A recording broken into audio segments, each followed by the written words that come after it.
I have some very revolutionary advice for the business owners of the GTA, Toronto and Peel region, which are under lockdown. I have some very revolutionary advice, Arana Nation style advice for you.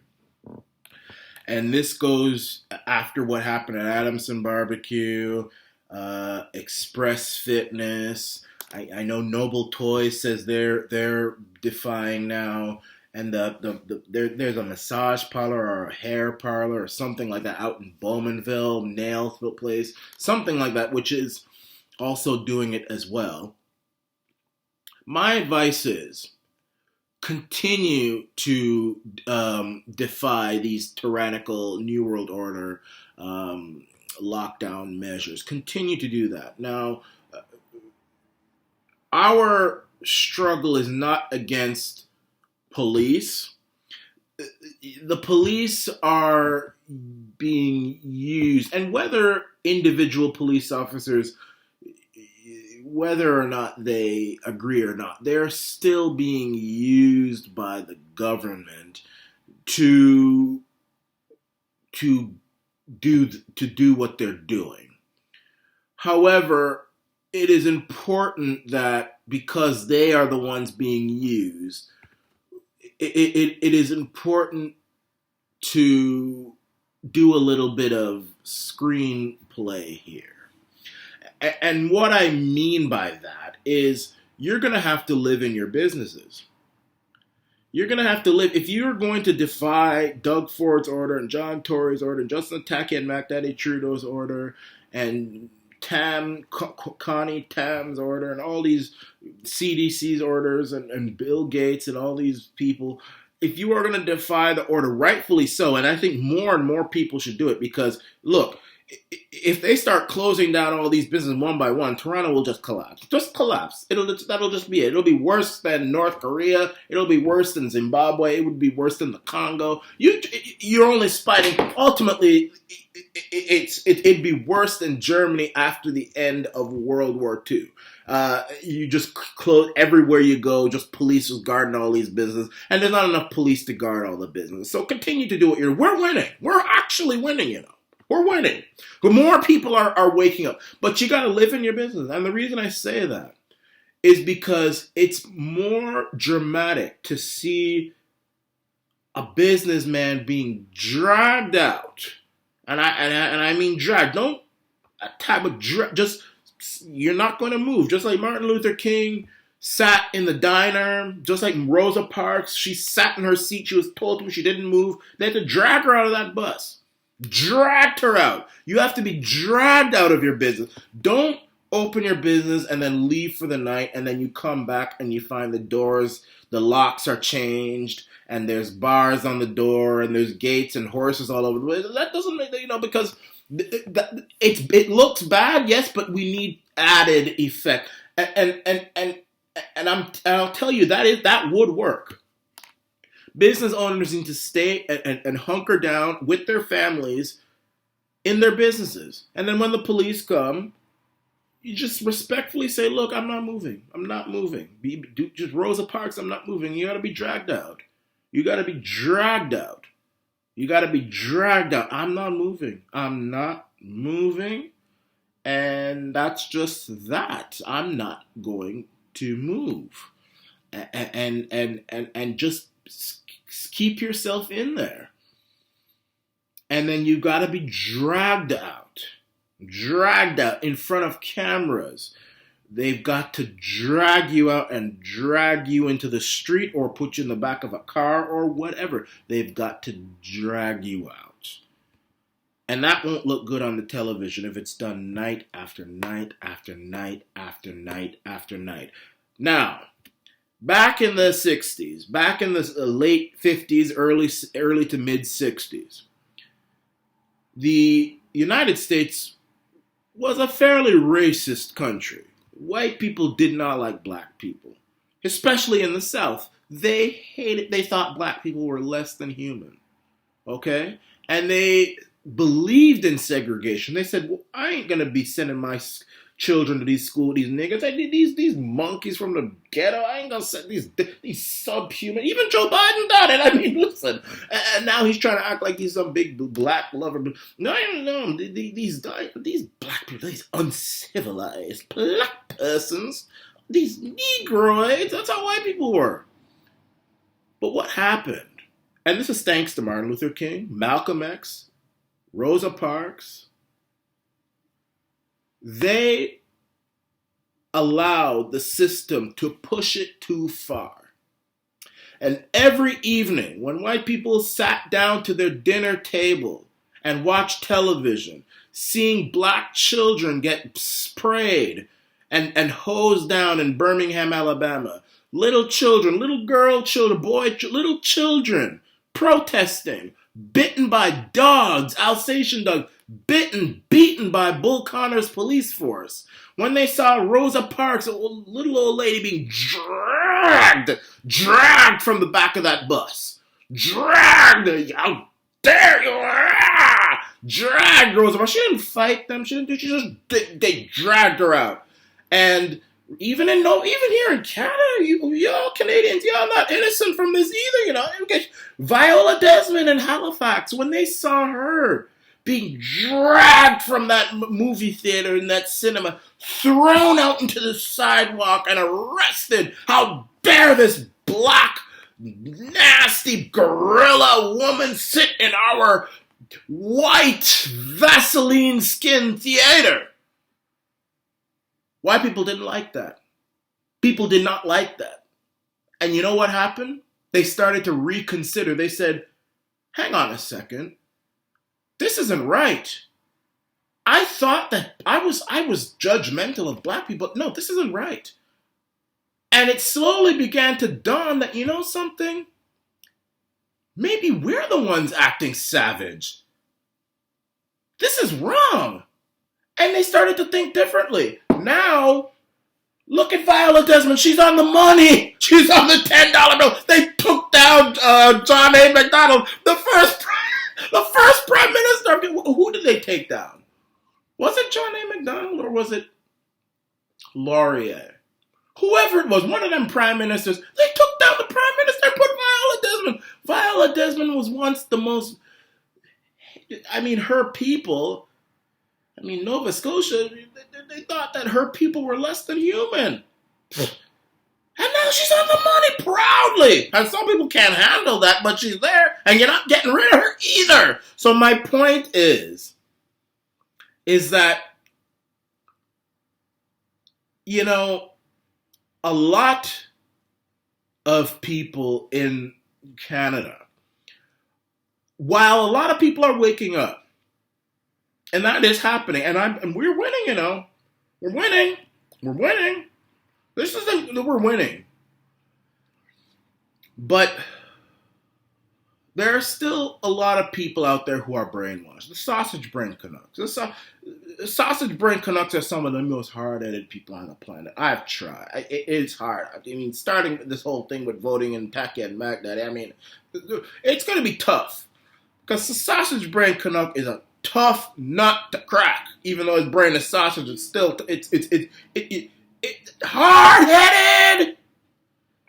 But when Canadians sit down to their televisions in the evening, and every night on CTV National News, on CBC's The National, on the evening news, with Lisa LaFlamme, Ian Hannah-Mansing, and Rosemary Barton, and Katie Simpson, and Eric Solomon, and Don Martin, and Peter Van Dusen from CPAC, and all these news people all over the place reporting that business owners, small business owners who really don't have a lot to begin with, they're just trying. They're not trying. They can't.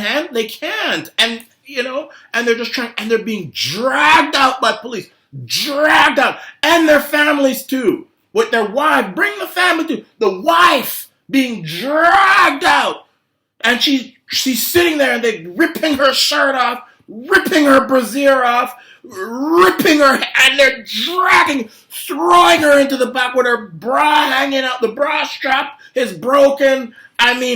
Canadians are going to be horrified at that. Horrified every single evening. Another businessman just got dragged out, beaten, tased, all this sort of stuff. Yeah, y'all Canucks ain't gonna like that. Every single night. Every single night. And people will turn against Doug Ford and turn against Justin Backham and Mad Daddy True and turn against John Thorpe. Just like the whites who previously all loved segregation and hated black people, they turned against Bull Connor, turned against George Wallace, turned against all those southern governors in Arkansas and Tennessee and Georgia and Mississippi and all those races. They turned against them. And now those guys, Martin Luther King, Malcolm X, all those guys, they're heroes.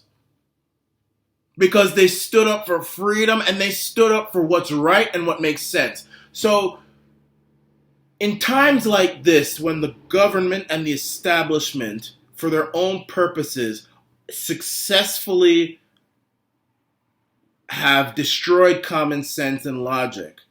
Look, the virus kills less than 1% of people who get it. That is just a bleeding, bleeping fact. It's a fact that nobody can deny. Nobody. It kills less than 1%. We've had the flu, the cold, we've had all sorts of stuff which kill more people who get it. And we've never had to do such drastic things and destroy so many lives. And now they've even got a vaccine out for it, which, I mean, I don't support forced vaccination. But hey, if y'all want to take the vaccine, go ahead and take it. It might work for you. Who knows? And they say it's supposed to be effective. So now what's the problem? Why are we still locked down? It's supposed to be effective. Sweden never had a lockdown, and even though I don't count numbers, I count deaths, and the deaths are less than 1%. Their numbers are down. Japan, big population, never had a lockdown, and their population is doing just fine. But the facts have been successfully destroyed by the establishment for their own gain, just like they used to say black people were not human beings. That's not logical to say. That doesn't make any sense. Only a retard would think that. And I say that word not because I'm trying to be insulting to retard, but it's a word that it stings. It stings, so I have to use it, and because it stings people who think that way. And I'm trying to sting you. You're being stupid if you. How are you saying that black people aren't human? They have 2 ears like whites, 2 eyes like whites, a mouth like whites. So genitalia like whites, okay? So people back then were illogical, but they successfully took out logic for their own benefit. But what happened is logic had to be forced back in. So when people saw that Martin Luther King and the people who were marching in Selma, Alabama were being beaten by the police, people said, "Wait a minute. Wow, these are human beings. Look at they had no choice but to accept logic. These aren't dogs. These aren't lions out in the street who have to be shot because these are human beings being abused by cops. Look at the little children, Birmingham, Alabama, being hosed with powerful hoses by Bull Connor's police force and bitten by dogs. No, that's not right. That's not right. I'm turning against it. Even Joe Biden turned against it. Al Gore's father turned against Al Gore's father hated black people. He was against the civil rights, but he turned against that because it was wrong. It was wrong. It was wrong. It was wrong. It was just wrong. And what's happening to the businesses in Toronto is wrong.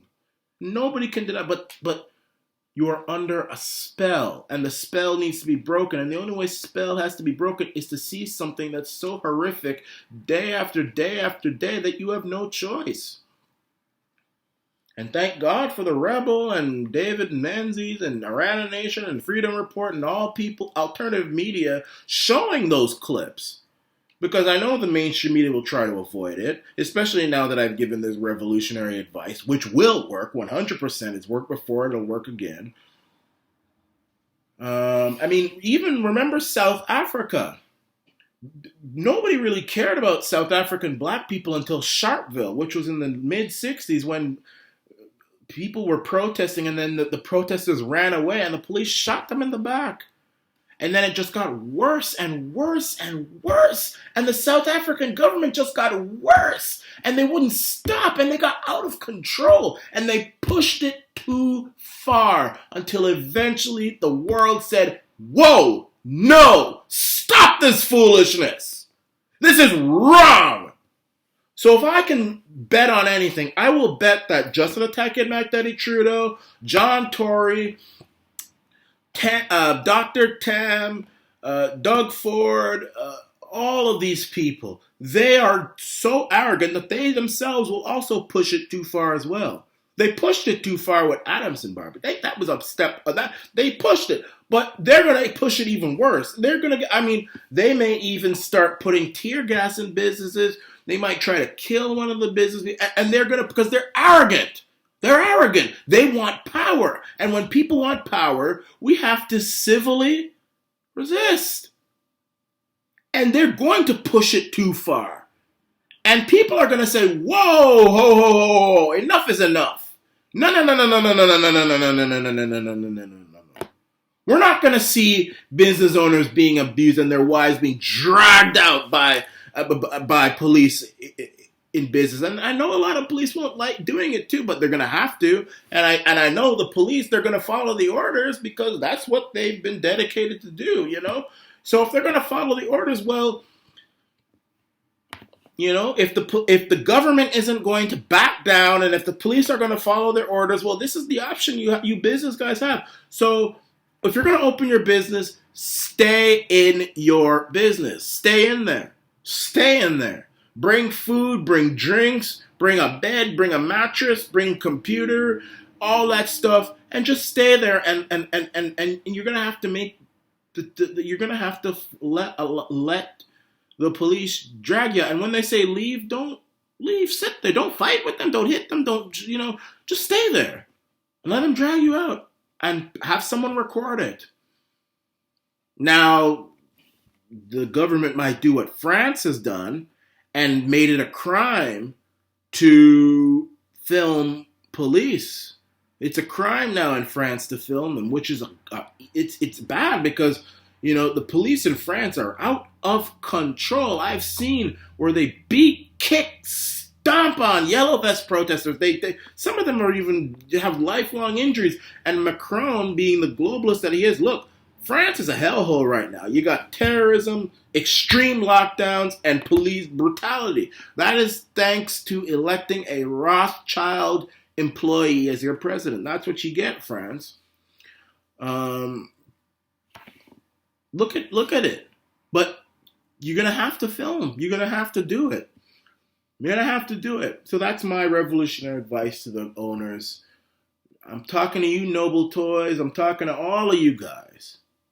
Stay in your business. If you're going to resist, stay there. If you don't want to stay in your business, open your business up in your house. And that'll be even worse. Let them drag you out of your own house. And then put fences and horses around your own house and make you homeless. And then you're going to see a long line of homeless business people. And that's going to look even worse. So that is the options that we have. And that is guaranteed to work. This is your